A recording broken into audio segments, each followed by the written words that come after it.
ask this, probably the stupidest question, which I probably should have asked you on the phone when we chatted. How did you find out about me and Group X? How did we connect? I was just on Facebook or some social media and saw that you were interested in speaking to group exercise managers, and it just hit me. Yep. I'm not even sure what part of a group I'm a part of where that came up. I was like, I'm a group X manager. I love talking I love about it. group exercise, so I'm happy to help. Perfect. Yeah. No, look, I appreciate it. I should have asked the other day when I was like, Yeah. yeah, cool. Because I've seen your name has come up in my Facebook social media feed. And I was like, how did I meet this person? How did we get connected in some way? And then I started thinking, was it Emma Barry or was it Tash Marshall Bean? Yeah. Because they're the two that I mainly know over there. And then Dan McDonough as well. Oh, And I they're was all like, great humans. oh, yeah, or it could have been Yeah. the blonde-haired girl, Amy Stiles. Oh, I love And then I was like, oh, wow, somehow the connection is there, but I'm grateful that I have been able to connect with you anyway, and we're able to do this. So, yeah, it's all good. Let's kick it off. I'll get my coffee out of the way. Okay. Grab that after if I need to. We're on that. I'll start off by asking you to introduce yourself, just to give us a little rundown, because there'll be a lot of people on here that may not know who you are. Just a brief explanation on you, how you got into the industry, and what attracted you to getting into Group X management. And then we will just see where that sort of delves and go into. Those are big questions. Those all have big answers. So I love it. Then this will be an interesting one, because the way I look at this is I'm getting to know you as well. Yeah, I'm getting to understand a little bit more about you and I suppose as I said, your skill set and expertise as well in this field. So I'm excited, to be honest. I'm looking forward to it. You can tell the coffee started to kick in because I'm starting to talk really quick. Good. Righto.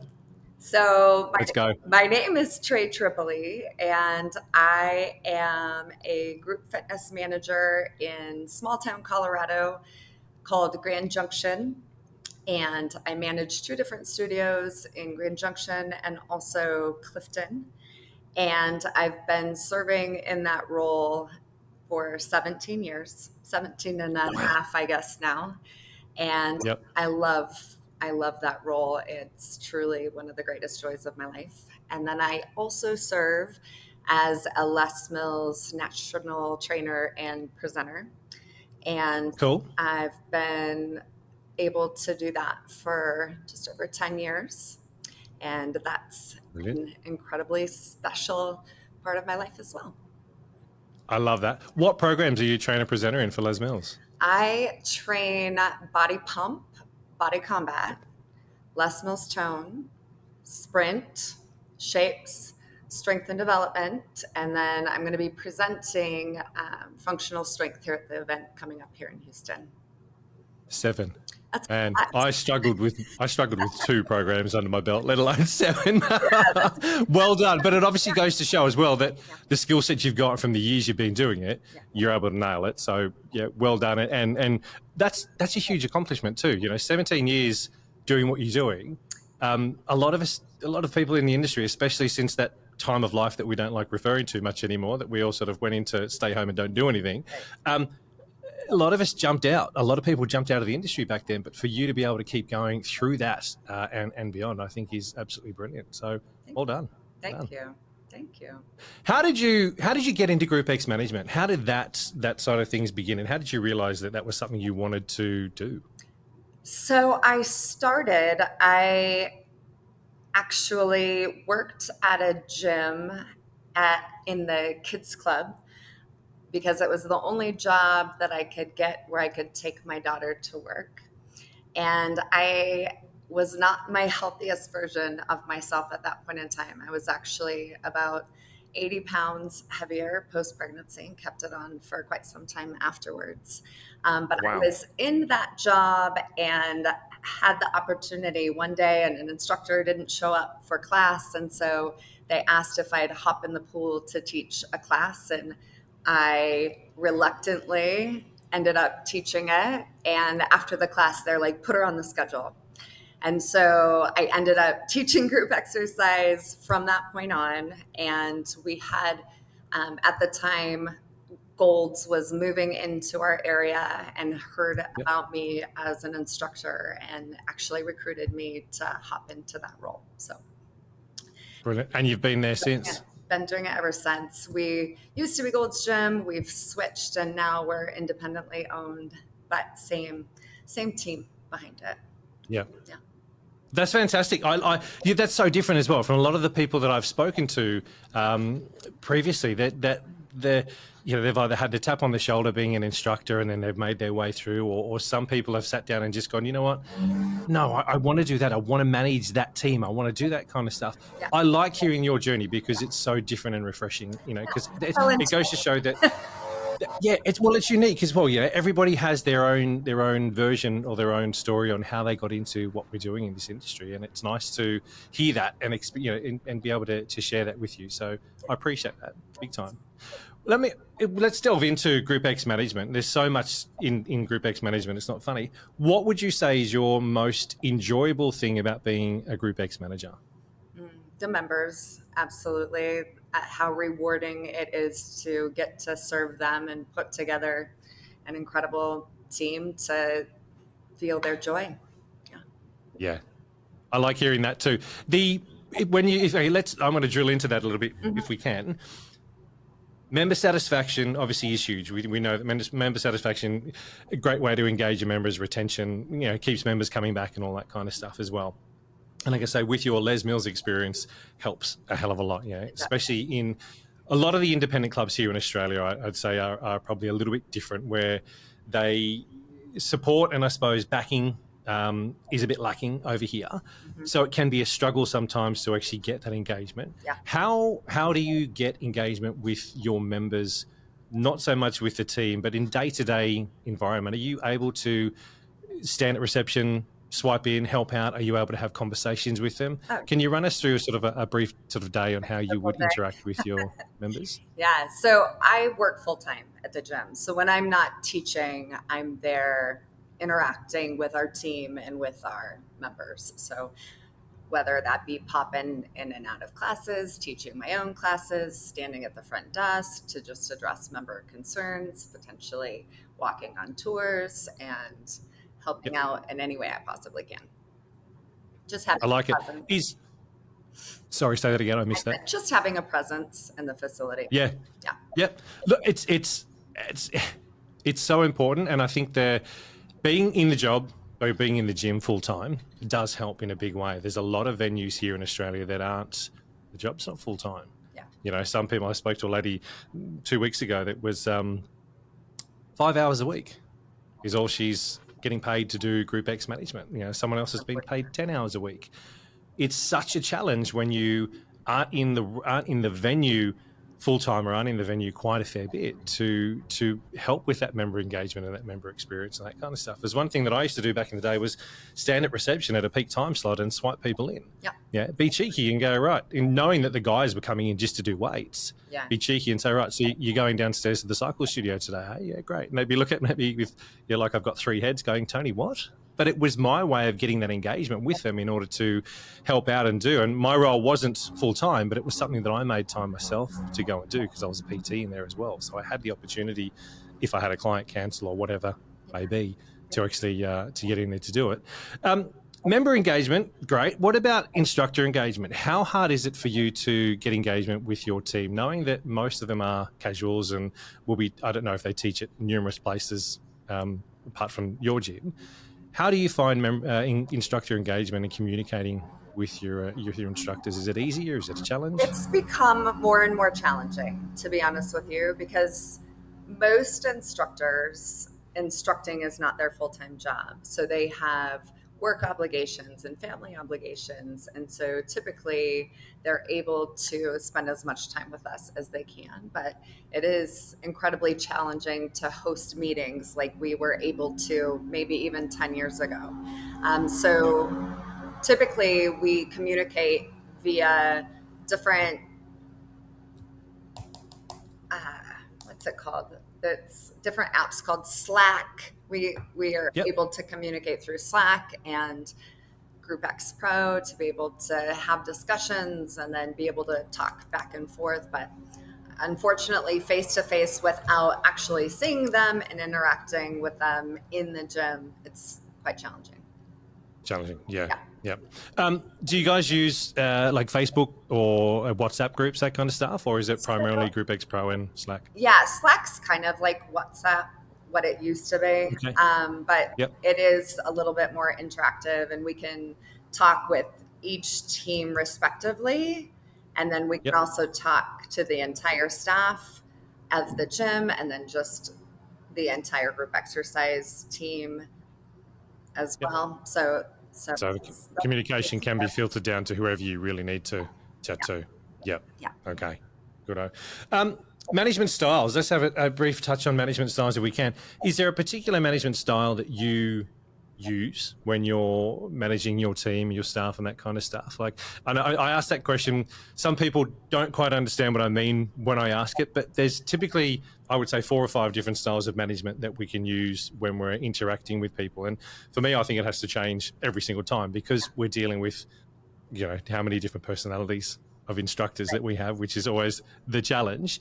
Have you got a particular style of management that you use when you're communicating with your staff? Well, I do feel like I might manage a little bit differently than a lot of people that you talk to. I Yep. I tend to stay away from micromanagement.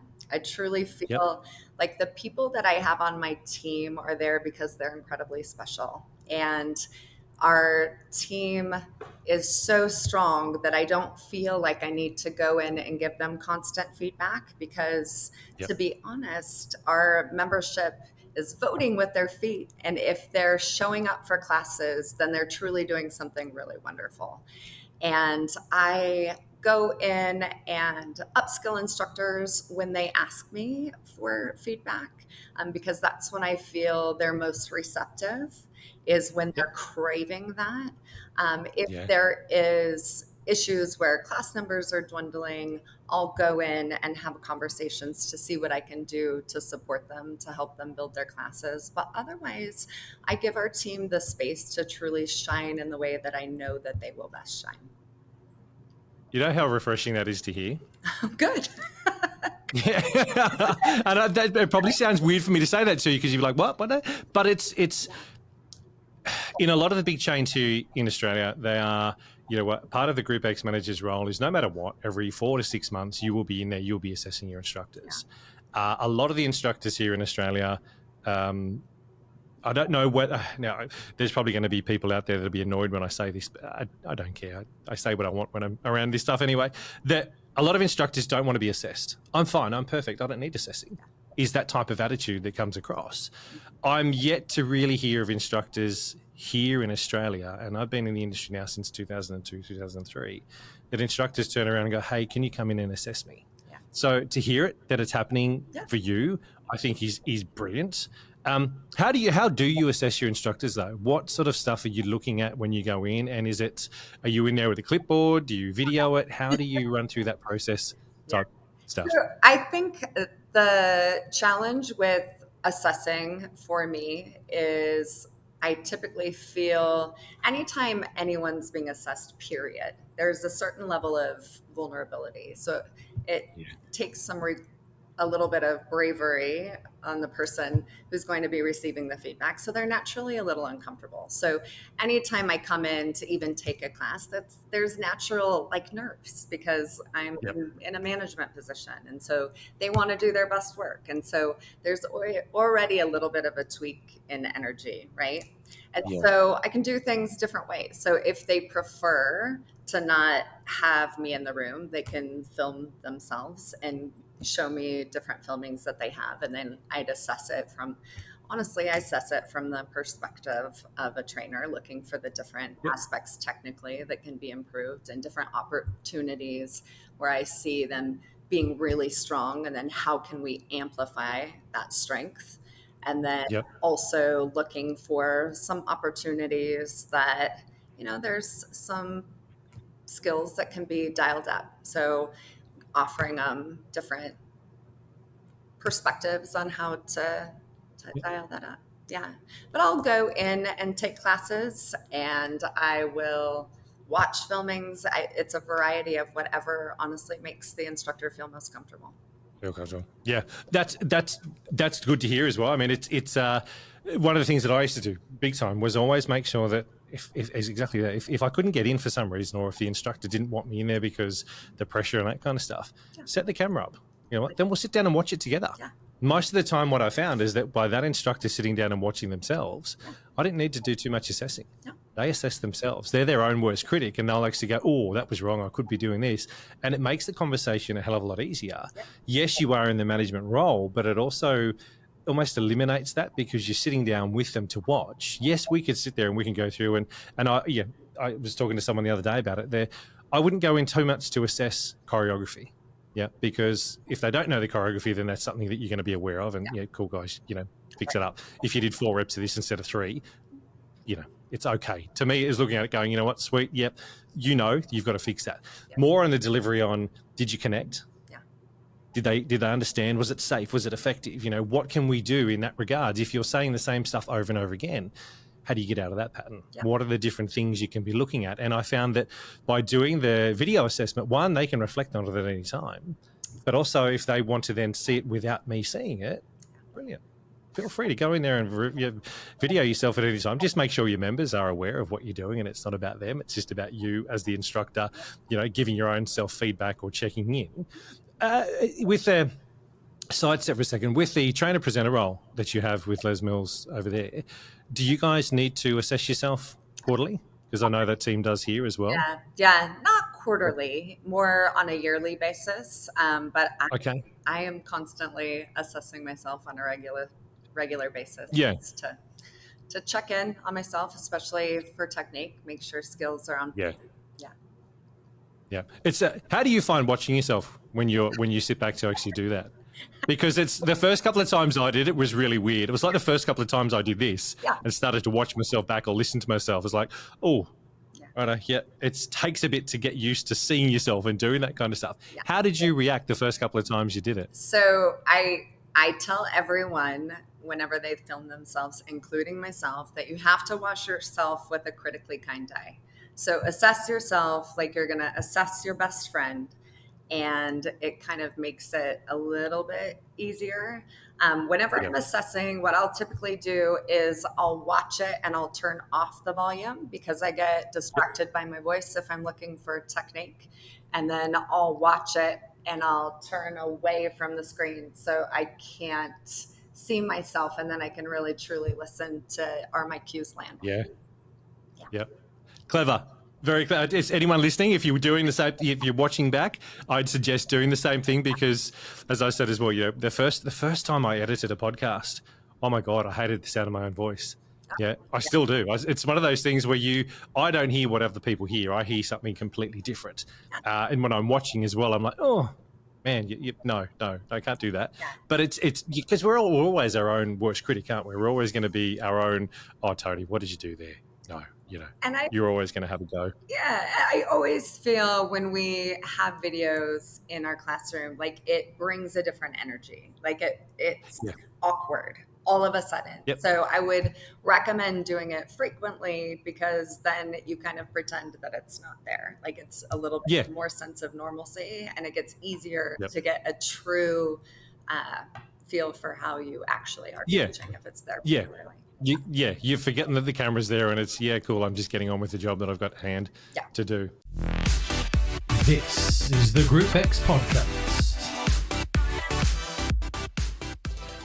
Going in to see your instructors, like you're in there quite a fair bit. You said you're in there most days. Mm-hmm. Popping your face into a class when it's on and just sort of acknowledging that the instructor's there and acknowledging the members, that kind of stuff.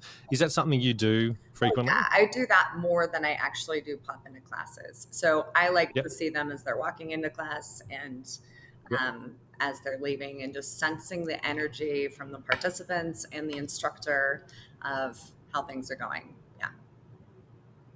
It helps build community. It does. Yeah. And it's oh, go ahead.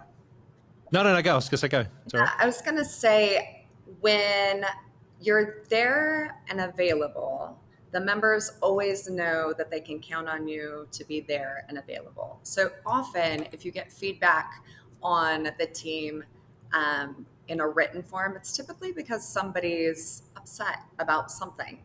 And so if you're there on a regular basis, you can make yourself available to have conversations, and they have the trust that you're going to be able to understand them in a greater capacity because you have relationship. And Yep. typically it's very rare that we have anyone disappointed with our group exercise Yep. program, because they always Yep. just come in and talk if there's an immediate concern. If there's something wrong, yeah. Now this is going to sound like a job interview when I ask you this next part of the question. Can you, if you're happy to, can you share a situation where you've had some form of conflict within group exercise, where you've had, so as an example, a member that's not happy about something that an instructor has done? Can you guide us through? Don't go into detail if you don't want to, but how you handled that situation. And I ask that mainly to be able to give examples to anyone that's watching on different ways that we can handle different situations. So not so much here to critique you and what you did, but can you share something with us if there's anything?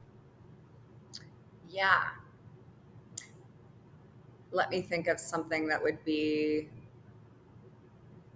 I almost need some thinking music, don't I? Yeah.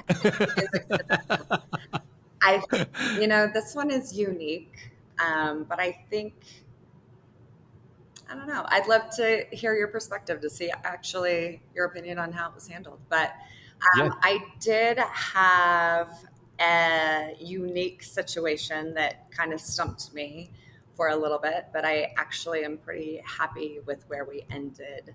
I had a member that came to me with some concerns because she attended a class that was one of the most popular classes that we had on the schedule, packed week after week. And one of the reasons that the class is packed is this instructor had a very unique way to motivate. And her unique way to motivate was a huge extension of who she is as a person. And it was highly rooted in her faith. And so from time to time, she would have moments in class where she would speak from that place that came naturally from her, that was centered around her faith. And this member was disappointed because she didn't want to hear it, and it aggravated her as a class participant. And in that situation, I chose to have a conversation with my instructor. And so we chatted about it. And from her perspective, she explained to me that her style of motivation is deeply rooted in who she is. And she explained to me if she were going to quote Abraham Lincoln or Maya Angelou or anyone, it wouldn't be an issue, but it could still be deeply rooted in who she is. But she felt strongly that she wanted to maintain the way in which she chose to motivate. And I chose to support her because, again, I don't feel like you should micromanage your team, and the people who will choose to come to her class are the people who need to hear her style of motivation. And people who don't resonate to that, thankfully, we've got a very well-rounded team. So we've got many different options to where they can go and experience a class from someone else. And so just had a conversation back with a member, explained to her that, this is the style of management I'm choosing to take. I support my instructor. She's got a gigantic following of people who really enjoy the style of motivation. So offered her some different class options that might appeal a little bit more to her. And she's still a member and loves our gym. Doesn't attend that class anymore, but thankfully our entire class is still packed with people who truly do enjoy this particular instructor. It's nice to hear that situation. I haven't heard of it here in Australia. I'm in no way religious at all, but I understand that people do have a faith, and people do they connect with that in their own way. And as you said as well, it's a unique way for that instructor to get across their message and what they're trying to help people with in life, which is, I think, is perfect, because if we're all the same, my God, how boring would it be? Exactly. Yeah, we don't need cookie cutters of the exact same instructor up there teaching every single class. Otherwise, we'd just have one instructor, or better still, we'd probably just have the TV on. Yeah, we could all do it in that way. So we wouldn't need to change it. I like the fact that you listen to your member. I like the fact that you also engage your instructor to have a conversation with them as well, instead of going straight in. As I've seen and I've been guilty of in the past myself, a member complains, oh, I don't want to have to deal with that. Right, so you go straight to the instructor. Don't really find out from the instructor, and I didn't. That was my downfall. And the first time ever, I went in and attacked my instructor. I believed everything this member had said and went, right, yep, you've complained, it's come through to management, it's gone to head office, right, I need to take care of this, right, I'm going to have a go at the instructor. Now, the way I look at it, there's almost three sides to every story. Mm-hmm. Yep. The instructor's side, the member's side, and somewhere in the middle is probably that truth, that line where you go, you know what, yeah, cool. Or there's the middle ground where we can find an area here where we can make sure that everybody is happy and everybody benefits from what's going on here. The fact that you supported your instructor, hats off to you straight away, and go, you know what, yeah, because if you hadn't, let's spin it in a different perspective for a second. How many classes does that instructor teach? 2 a week, but they're jam-packed. One of our most popular classes on the schedule. That's what I was going to say. If for some reason you had ruffled the feathers of that instructor, and that instructor was a bit, not saying that that instructor would have gotten in front of the class and said something, but that instructor's energy would change if you're not supporting your instructor. Yeah. Therefore, the full class over time would start to not be as full, because you had to try and please one person over everybody else in there that was exceptionally happy. The fact that your member is still part of the gym, brilliant, because they've understood the situation and realized, you know what, yeah, cool, okay. I'm just assuming it was Monday 5:30. Let's just say it was Monday 5:30 that the class was on. You know what? There are other options at Monday at 5:30 that you could be doing, or switch it up. You know, if you're doing that on a Monday and something else on a Tuesday, how about you do something else on that class on the Tuesday, something else on the Monday, as an example, to mix it up so you're still around, but you don't need to be there, because we're not everyone's cup of tea, are we? No. And not every instructor gels with every member. Yeah. And the more that we lean into our authenticity and what makes us truly special, the more your class will be highly attended. And so our job as group fitness managers should be to figure out how to help people be their best version of themselves, instead of trying to put everybody in a box on how they should be motivating people. Yeah. And I think on that as well, because we have, how many instructors have you got on your team? 70. 70. Many of our instructors. 70. Wow. Yeah. Many of them teach at multiple locations. So at our location and our Clifton location. So 70 people. We have. So that's 70 different personalities, 70 different traits that you are dealing with on a daily, weekly, monthly, yearly basis. That knowing group exercise instructors, as we all are, we have moments. We have moments of weakness, where we have moments where something's bothering us and where we let it affect us in that way. That's a lot of people to manage. But the fact that you have an amazing team working for you and that you understand each one and you're there to nurture them, I think is something that a lot of people here can probably take away from, is that whether it's 5 hours a week you've got, or whether it's 40 hours a week that you've got your role, you need to make sure that you are covering all aspects and connecting with people, but understanding especially who you have on your team, because you may have an instructor that their attendance for their class is really low. But what that means is that they're just not the right fit for that time slot of that day. It doesn't mean that they're not good for your entire gym. It just means that where they are, they could probably be doing better job being somewhere else. That is, if you know your instructor and as if you know your members, then you can find the right fit for what's going on, so long as their availability works as well. Right. But it's okay to not be the right fit. Doesn't mean that you're not going to fit anywhere. Just means that for that gym, let's put me as an example. If I came to work for you, here, I'd probably be able to pack a class and it'd be fantastic. Over there, I don't know who the hell I am. Yeah. You may throw me into a peak time slot, and within 3 weeks later, you've got 40 complaints on your timetable, 40 complaints in your inbox of people whinging and carrying on and going, oh, this guy's crap, rah, rah. Doesn't mean that I'm a bad instructor. True. just means that I'm not the right fit for that time, that program, whatever it may be, in that demographic. And I think a lot of instructors need, a lot of managers need to realize that you've got to be picky with your team, but you've got to make sure that you have the right people in the right spots to make sure that your members are engaged. And as you're saying, with your instructor that you've got there, 2 classes a week that are chock-a-block full, if that person's only on your timetable 2 times a week, that's amazing. They're doing something right. So, yeah, keep doing whatever you're doing and whatever they're doing. Please continue to keep doing it, because I think it's obviously the formula's right, isn't it? Yeah, I think so. This is the GROUPEX podcast. That was a bit on conflict resolution with that kind of stuff. Motivating your instructors. Can we have a bit of a conversation about motivating your instructors? And I'm not saying that you have a class on your timetable that is underperforming. Let's just assume that there may be one on there somewhere that is not performing at the targets that you've set, and you need to work with your instructor to improve that. What techniques, or how would you go about helping motivate them and getting them to do a bit of a better job than what they're currently doing at the moment? It's the toughest part of the job.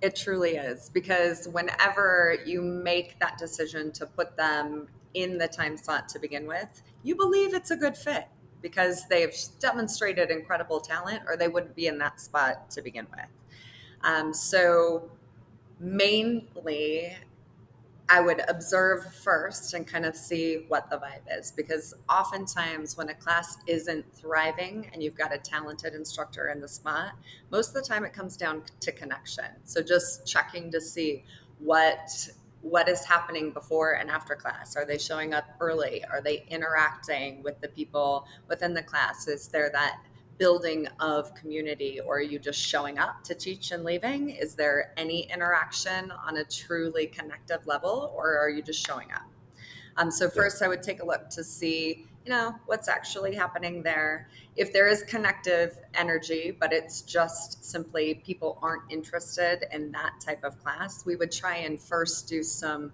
external promoting with our marketing team to see if we could shoot some extra attention, to see if maybe that would give it a boost. Encourage them to create some social media content to put themselves out there.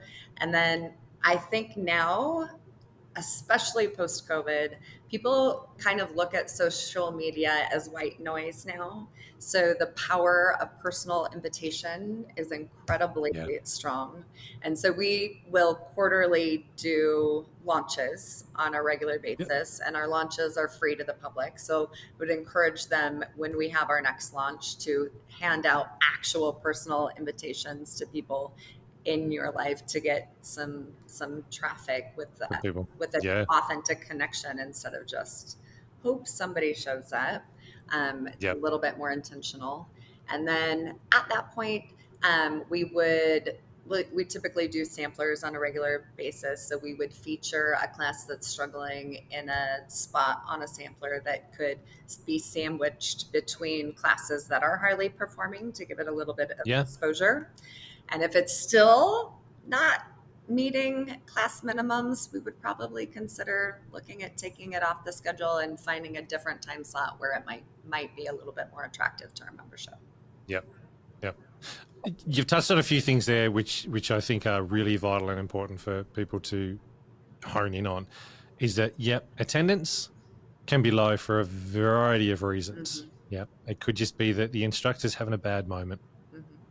Something may be going on at home that they don't realize that they're projecting when they're coming in to teach. They think they're doing a fantastic job, but there could be something that you can see as their manager, or participants may be able to see that they don't actually see themselves. So I think with that, I'd suggest, go and assess yourself, have a look at it as well.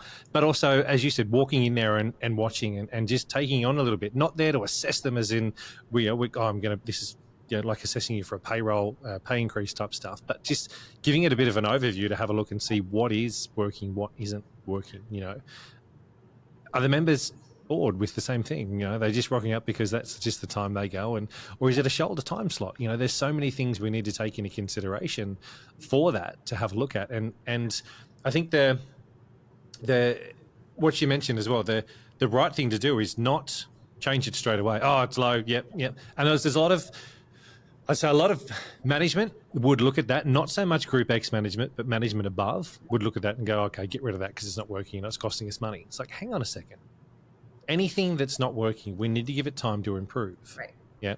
Like when I was working for Les Mills here in Australia, if a club wanted to cancel a program, wanted to cancel the license, because at that stage the programs were individually licensed here in Australia. If you wanted to cancel one, you had to give 3 months notice in order to cancel. And during that 3 months, it gives you an opportunity to go, hey, we're flagging this just in case, yeah, but we're going to give it another 12 weeks. We're going to try everything we possibly can, as you said, with social media marketing, finding another instructor potentially, seeing what we can actually do, because you need time to suss it out and really see. If you're on the ball, if you're a Group X manager that's actually watching everything that's going on, you would have noticed there was a bit of a downward trend in attendance, or it's always been a struggle. It may be one of those time slots where it is a service class, and we turn around and we go, hey, yep, it's only 15 people coming in. We were normally getting 30, but it's a Thursday night. Yep, that's cool. Whatever the time slot may be. There's so many different things that we need to look at with relation to how to build it and that kind of stuff. And I think the main thing that I would suggest people, don't get rid of your instructor. Right. Work with your instructor. Right. You have an instructor, especially this day and age. It is so hard to find instructors. Yeah, I don't know if it's like, what is it like in the US at the moment? Are there a lot of instructors out there? Is the pool of instructors getting smaller? What's the go? What are you finding with instructor recruitment at the moment? It's been really great to witness this past year. The energy's lifting. I'm out for trainings every weekend. So I feel like in America, across the board, our people interested in teaching are on the rise for sure. I would say at our club, thankfully, we didn't lose anyone due to COVID. And so that was a blessing. But I do know that that's unique and the trend is completely different. Yeah, I definitely feel we're busier as a company and there's many trainings happening on a regular basis. So it's a good sign. Nice to hear that it's happening for you over there. I think there's still a bit of an issue here. A lot of instructors here during lockdown decided, well, hang on a second, the gym can't keep me on. I've actually got to find a full-time job. I need to support my family or whatever it may be. I can't do this full-time anymore. So jumped out and now have come back and are quite picky on the classes that they will or won't teach, because they were doing a 9:30 before, but now they're working 9 to 5, so they can't. They also don't want to travel as far as they used to, because if they're working 9 to 5, I can really only get there to 5:30, maybe 6, but I want to get home to be with my family. Everything changed during that period. So I think we've found here in Australia that the pool of instructors got smaller, but the pool of instructors also started to diversify what they were teaching. So before, if they were teaching pump or they were teaching grit, they were high intensity programs, or they were doing that, they may have turned over to doing now body balance or Les Mills core or something different that is suited to them. If no one's getting younger, they're starting to feel a little bit, and we're like, right, I need to start changing what I'm doing if I want to do this long term as well. You're saying you're obviously the trainer as well, and you're doing trainings most weekends out there as well. The people that are doing training, are they current instructors that are just training up in new formats, or are you getting brand new people coming through that have never done training before? It's a balance of both. I would say mostly insurgents of new instructors. Wow. Yeah, mostly new instructors. Okay. Let me ask a silly question there. You may know this, you may not. Where are they coming from? Yeah, I do know, because I ask in trainings, and a lot of them are seeing the workouts on Les Mills Plus. I'm seeing a lot of people who have been doing it from home and got inspired to take it to the next level, and they just want to come in and now do a training.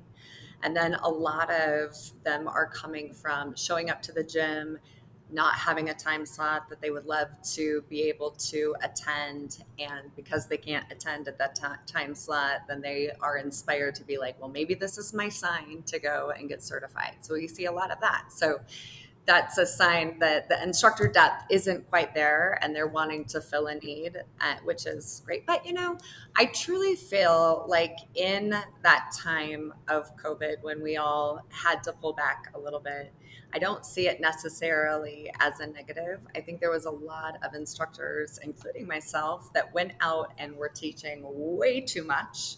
And it was an excellent time to kind of sit back and reflect and think, what are the boundaries that I need to create to truly do my best work? And how can I serve in a capacity that's going to make more sense for the lifestyle that I want to live? And that's not necessarily a bad thing. And it's opening up opportunities for other people to come in and then really experience with some fresh energy what it's like to be an instructor. It's great. Yeah, we're definitely on a growing phase right now. Yeah, that's very refreshing to hear as well, especially with the people coming in from watching Les Mills Plus, Les Mills On Demand. I'm not sure what it's called here at the moment, but watching that, I hadn't thought that we may be getting instructors coming in from that angle, which has blown my mind, to be honest with you, because I thought that if they're just doing that, they'd be comfortable at home. Yeah, brilliant, go for it, do it. I think because here, a lot of instructors were put out when, is it Les Mills On Demand or Les Mills Plus? What do we call it these days? Both. Yeah, Les Mills Plus. Okay, yep. So when that sort of came out here, a lot of instructors were put out by it, thinking, well, hang on a second, what are you doing? Why has this come out? Not understanding really the main reason, but also it was hang on a second, that's what I learn off. Why has that been put out to all those instructors, all those people at home, when that's the same video and stuff that I'm learning off here at home? And so I think here in Australia, it didn't land all that well. Yeah. I think during COVID, they realized that, cool, it's going to help people at home, but COVID's done. That time's behind us. Get rid of that now. We want people to come back in. And while people are coming back in, I never thought of it, and I'd say most of the people here would never have thought that would have been an area where that would have enticed people to look to do training. But that is nice to hear that is where part of the pool is coming from with that as well. It's quite surprising to me too, but I think in all things, right? Like we can listen to the radio and hear music and it sounds good, but we're still going to be motivated to go to a concert. Like we can do it at home, but there's just that beautiful connective energy about doing something live where people, I think, use it as a stepping stone and then figure, hey, I really like this. And then ultimately, hopefully, not everyone, but a lot of people then end up going to a gym. And then, I see a lot of people in trainings that's what they tell me inspired them to come. It's pretty cool. At least two, almost every single training. Yeah. Nice. How do you, for your club, how do you recruit new instructors? Where do you go fishing for new instructors? Yeah. So it's different in the beginning to where we're at now. In the beginning, when I was building a gym, it was going out to restaurants and talking to people who had really great personalities. And I would be searching everywhere I was looking. I was just looking for those radiant personalities. And they tended to be people who nobody was ever insulted if you were like, you know what, I think you'd make a really great instructor. Would you be interested in having a conversation? Yeah. People always took it as a compliment. Now, a little less of that because we already have a gigantic team. So most of the time when somebody is invited to go through a training, it's typically handpicked because they demonstrate some incredible energy and talent on the floor as a member. Yep. Yeah. And I think I want to hone that into anyone that's watching as well. You need to look in your own pool. Mm-hmm. Yeah, you need to look at your members, those that are in front of you, straight up. And I think because recruitment is such a big thing here in Australia, finding new instructors, not having your same instructors dilute themselves and train in so many different programs that they're teaching back again. They're teaching 12 classes a week, finding new instructors and encouraging and having that tap on the shoulder too somewhere. I mean, that's where I come from. Most people that engage with me know, that I was the fourth bike around underneath the fan next to the speaker. Yeah. And I used to sing and carry on and have a hell of a lot of fun. And it was the instructor up on stage that called me aside one day and said, "Oh, have you ever thought about this?" Yeah. It's like, what? I was in my own world in corporate land, but it was that tap to go, hey, you know, if they hadn't do it, I wouldn't be here now. If they hadn't done it, I wouldn't be here. I wouldn't be talking to you. I wouldn't be in part of the industry that I love so much and have a passion about. I'd probably still be sitting at 150 kilos in the corporate world, you know, doing drugs on weekend and having a whole lot of debauchery of whatever that was back then in the early 2000s and late 90s.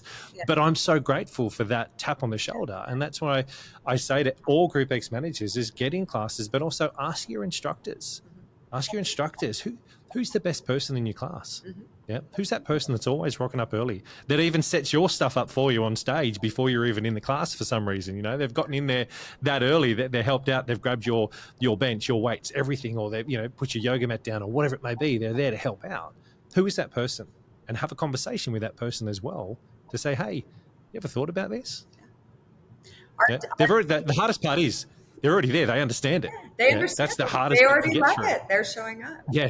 And the team recruits more than I recruit because they're out there in the field seeing the people, and it helps them out too, because no instructor wants to feel held hostage by their time slot. They want to be able to enjoy life and vacation and have a team that supports them in that role as well. You mentioned something about going out to restaurants. Yeah. And finding that's unique. I've not heard that one at all in my 20 odd years of doing this. That is, I like that because it's left of field. Yeah, it's so different to what we would normally, you go to the judo place or go to the jiu-jitsu place or go to the dance studio, that kind of stuff, or, walk to the gym floor and find the next pumper and that kind of stuff. But you're absolutely right. If you go to a restaurant and you have a server there, or the I can't even think of the word, server or whatever their waitress or waiter is, that has a flamboyant, outgoing attitude. Yeah. Have a conversation. Yeah. Servers, lifeguards, college students. Ask the question. I think we've got to get more and more comfortable. We need to make that the new norm of having Group X managers and Group X instructors getting confident in asking someone, hey, have you ever thought about doing this? You thought about being a Group X instructor? In the beginning, I would set up a booth at our farmers market to just ask me questions about becoming an instructor. And it was lovely. I got a lot of instructors from that back in the day. Yeah. So then they're also learning about our gym, and then also learning about what it means to be a part of our team as well. Was effective. You've triggered something in my head with that then. I think that I'm going to throw out here that Group X managers, if you need to find your next instructor, because I don't know how your membership consultants do it over there. Here, they'll have outreach days where they're actually out in the mall or out, somewhere in the street, and they're, where passing traffic is and all that kind of stuff. I'd say to Group X managers, try and get out there with them. You never know who you're going to have a conversation with. Oh yeah, 100%. At the different 5K runs, all of the different events that the sports consultants are going to, absolutely go and recruit your team. Yeah. Yeah, I like that. That's because it's something very, very different to what I'm seeing here, and I think what we could probably all learn from what you've just mentioned there as well. So thank you again for sharing that kind of stuff as well. I'm going to ask you a question, which you're probably going to go, Tony, don't ask me that. Okay. What do you hate about being a group exercise manager? And maybe hate's a big word, but what do you dislike then? What is the part of the job where you like, oh, really? I've got to do that. I really don't like it. Well, I mean, we touched about it before. It's always challenging when you have to drop classes from the schedule, because even if there's 5 people going to the class, those 5 people love that class, and the people pleaser in me, that hurts your heart. So that's never fun. Sometimes the dynamics and personalities of having 70 people, everyone is craving more opportunity and want to be on the schedule. And unfortunately, we can't put every single person in the time slot that they wish they could be. So just ultimately feeling like you're letting people down when they're incredibly talented is going to be a challenge. I think group fitness as a whole, unfortunately, isn't rewarded monetarily the way in which they should be rewarded. And so feeling like we want to show the team exactly how brilliant they are through their paychecks. And unfortunately, it's an industry that we're unable to do that. So a lot of aspects that I hate or am challenged by are things that feel a little out of my control, because we have to make those tough decisions, and we have to continuously put a team together, even if we feel like we can't show them our true appreciation in the ways that we wish we could. Yeah.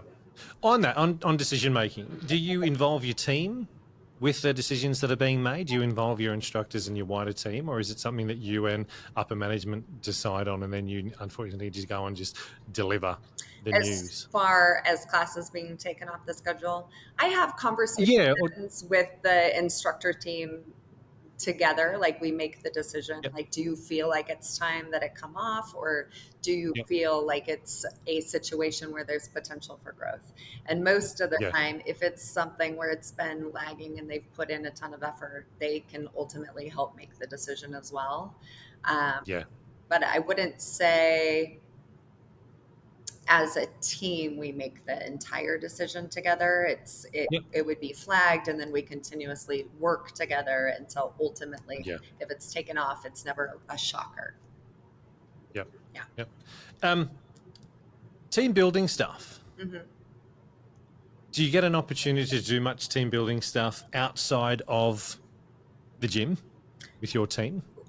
I wish. Unfortunately, like we talked about before, like, time is super challenging. We'll do Christmas parties and different stuff like that. But unfortunately, I wish that we could do more. We do team rehearsals, which are always a bit of bonding, but not necessarily like we're all going to go hang out together. We don't get a chance to do a lot of that. No, look, and I'd say with 70 instructors as well, trying to do, even if you were able to fine tune that and make it all work and say, hey, you know what, the third Sunday next month, we're all going to get together and do it. If you manage to get, I'd say, more than 50% of those instructors, you're doing something great, because it's hard enough here to get instructors to get to a quarterly workshop. Exactly. Yeah. Even though it's only 4 times a year, we have life, we have family, we have, there's on a weekend, there's, if you've got kids, there's 2 or 3 kids that have got to be sent. One's going sport over there, one's there, and one's a little bit later in the afternoon. You don't have time. Right. You can't dump that on your other half to go, hey, good luck. I'm back tomorrow. You can't really run away to do it. So the challenge is real with that kind of stuff. And I asked the question about building, team building stuff, because I believe it's a vital thing that we need to try and do, and try and do at least once or twice a year. Great, you're doing it at Christmas time, but to engage them and keep them motivated. Yes, especially you're quite lucky in the position that you're in, where you're in the gym quite frequently and almost every day type stuff. A lot of the GROUPEX managers here, it's not a full-time gig, so they struggle with that. Yeah. And I would say to them, try at least 1 to 2 times a year, whether it's a bowling, barefoot bowls day, or you're going out for dinner, or you make something sort of happen. You know what, you're going to be at the pub on a Sunday afternoon. Let's just go and have a few drinks and chill out, whatever it may be. That kind of stuff can really improve camaraderie within your team and help that bonding experience, to make sure that your instructors know each other better than just, that's the person that's on that class before I walk into the studio. To make sure that you know them, so that when you're calling upon someone for covers, you have a little bit more, okay, you know what, I'm not going to bother phoning that person or getting in contact with this person, because they've got little people, and at that time, they're not going to be able to get in. So having those communication moments and having that team building stuff, I think, really helps with understanding your peers and helping, and especially if you have management above you that is invested in that and can see the benefits of that as well. I think that, sometimes they're able to throw a bit of money your way as well and say, hey, you know what, put $200 in the bar, or, yes, we'll pay for the lawn bowls, or whatever it may be. If you've got that happening, I think also helps. We should do more of that. Yes, I will take that away and try and organize it. Get your managers to ring me. I'll have a good chat. Benefits to that, absolutely. Now, visions and goals. So vision, goal, mission, values, all of that kind of stuff. Obviously, most of the time, it starts from the top. It starts from gym owners or managers that are at the top, and whether it's a chain, then it goes way up even further. Is that something that you get? Are you involved with those decisions or those values, visions, and goals with your centre? Yes, Yes, we do have management meetings where they do include me from the group exercise department in those decisions. Yes. And is it something you're able to implement and filter on down to your instructor team quite easily? Is it something that they're involved in as well? Yeah. So our vision is to empower people to empower people, and so that is something that do. We do a trickle down to where I hope our team feels empowered to empower the people in front of them. Absolutely. That's a nice saying. I like it. I haven't heard that one here. So to empower our people to empower people. Yeah. So just when you think of that, that's huge. The ripple effect that has is enormous. Yes. That they're in there and the difference they're making is making a difference to someone else who's then making a difference, and it just keeps going and going. Yes. Beautiful. Yeah. Yeah. No, it's taken me, it's made me shut up for a second, hasn't it? It's made me really realize that's a big one. Yeah. And so, like, coming back full circle, the management style for me isn't micromanaging, because I want them to feel empowered, to feel like they are the leaders of that class, so they can not feel like they have to do something. I don't know how to articulate it. I don't want them to feel like they have to teach exactly like me, or exactly like the instructor that's in a time slot that's doing something really well. They need to bring their best selves to truly empower the people that they're in front of. Yeah. The word you mentioned earlier on was authenticity. I had an issue with that word for many, many years, because it's got used far too often. You heard it, there was a period here where it was every second person would use it every time they were talking, and so it didn't have a meaning anymore. It just lost its meaning, because everyone was, we've all got to be authentic self, all this kind of stuff, and no one was being authentic by saying that they were being authentic. Yeah. The person that was being authentic was just being the meaning of it without saying it. Yeah.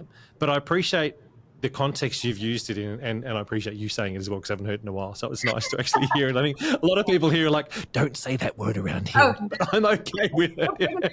I'm like, I'm bringing it back, and you're helping me do it. Let's do it.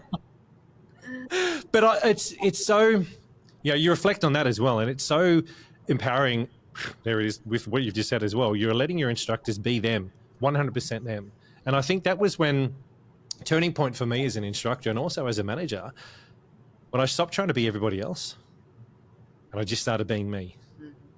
Got comfortable in my own skin, comfortable in what I was doing, got to that almost a little bit of arrogance where I don't really give a shit what anyone else thinks.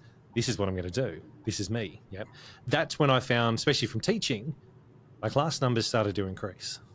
Yes. When managing, everybody that I was talking to gelled with me a little bit better.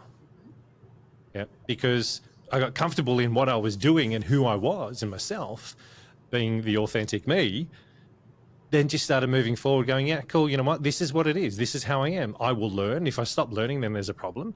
But I'm learning every day. While I'm learning, I'm able to help you learn. Yeah, talking to my team, not you. While I'm doing stuff, I'm always helping. Yeah. I love it. But no, helping, if someone's helping me or if I'm helping myself, then I'm going to be helping others as well. Yeah. And that continual growth, I think, is that point where for me I realized that, hey, just be you.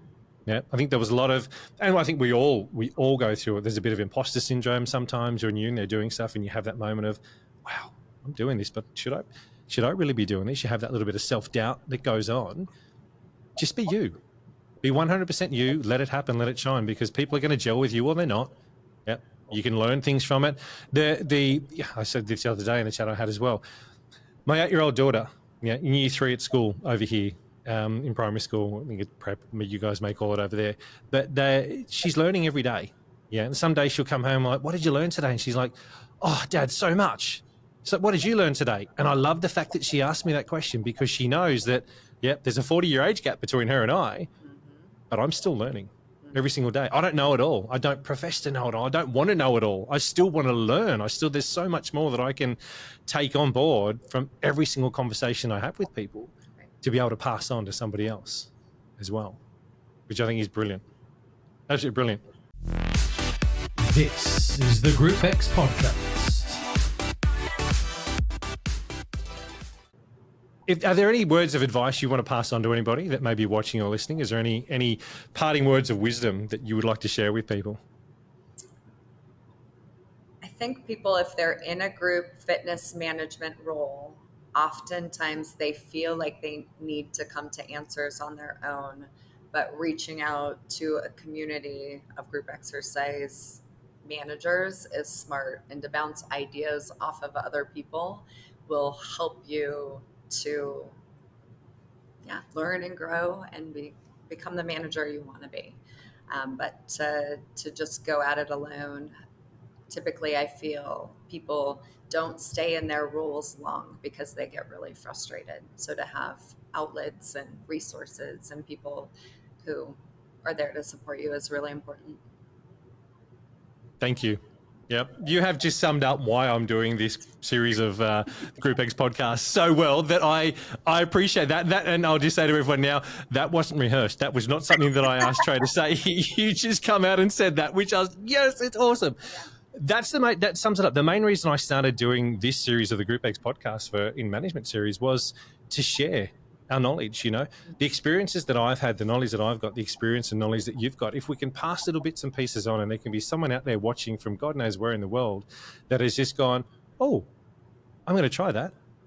Yeah, I wasn't aware of that. And some of the stuff that we've spoken about today, I think has really landed for me for different things, like the restaurant thing, going out there and recruiting in that regards, different things like that. If we can pass that information on, to GROUPEX managers, and you said, you're not alone. GROUPEX managers, if you need help, reach out to me. If you want to reach out to Trey, please get in contact with me and I'll get you in contact with Trey. Are you okay for people? I should have asked you that before. Are you okay for people? I love my job. I'm happy to help. Yes. Yeah, look, there's more. I think the more and more we can do this, the better it's going to be for our industry as a whole. I think that, and I've said this so many times, that when GROUPEX is firing on all cylinders, it's pumping. Mm-hmm. Yeah. If it's not, then you need to have a look at why it's not, and we can fix it together. As GROUPEX managers, if we band together, we can find out what it is that's not working to make sure that we can try and help you make it better. So, yeah, happy as. Yeah. Trey, I want to say to you, thank you so much for coming on, reaching out, being vulnerable in that regards as well. You and I hadn't really chatted or we didn't know each other before you coming on here. And I'm grateful for the experience and getting to know you, but grateful for you also reaching out and coming on and wanting to share a little bit about you and your experience as a GROUPEX manager as well. So thank you. Thank you so much. It's my pleasure. It's my pleasure.